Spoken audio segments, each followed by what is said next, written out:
دنیا میں محبتوں کی لازوال داستانیں موجود ہیں، جن میں سسی پنو کی داستان بھی ہے، جس کے آثار آج بھی بلوچستان کے شہر لسبیلا میں موجود ہیں۔ اس حوالے سے مزید جان لیتے ہیں اپنے نمائندہ نور اللہ بزنجو کی اس رپورٹ میں۔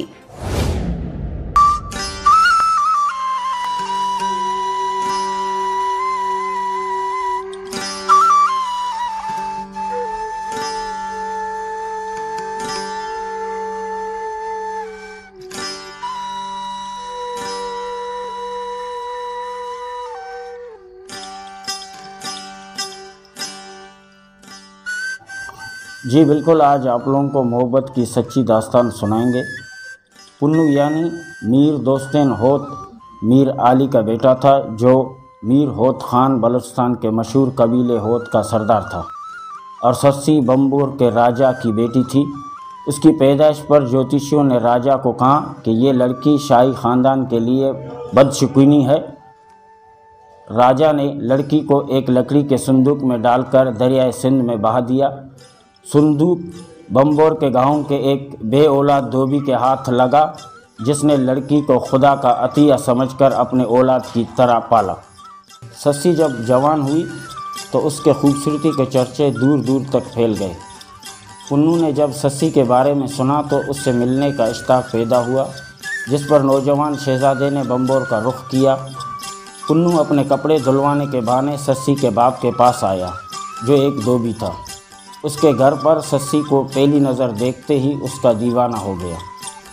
سسی کا باپ سسی کو اپنی ذات میں بہانا چاہتا تھا، اس لیے اس نے پنو سے یہ ثابت کرنے کو کہا کہ وہ بھی ایک دھوبی ہے۔ شہزادہ چونکہ دھوبی کے کام سے ناواقف تھا، اس لیے وہ صاف کپڑے دھونے میں ناکام رہا۔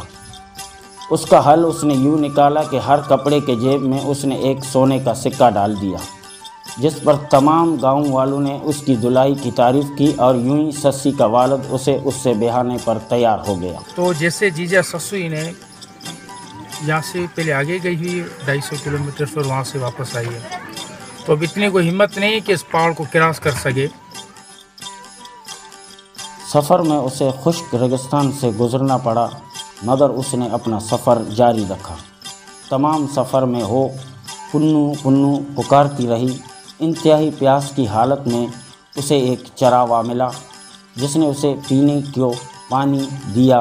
چراوے کی نیت اس کی خوبصورتی کو دیکھ کر خراب ہو گئی۔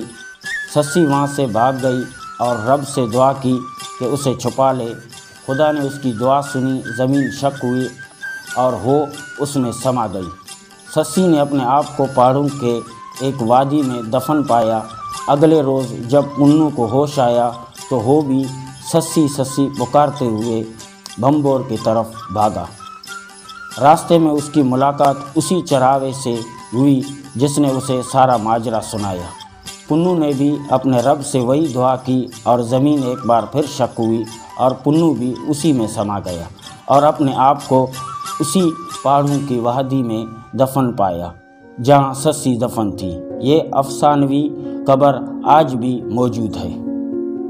کیمرامین ٹیم کے ساتھ نور اللہ بزنجو، وائس آف اردو، لسبیلا۔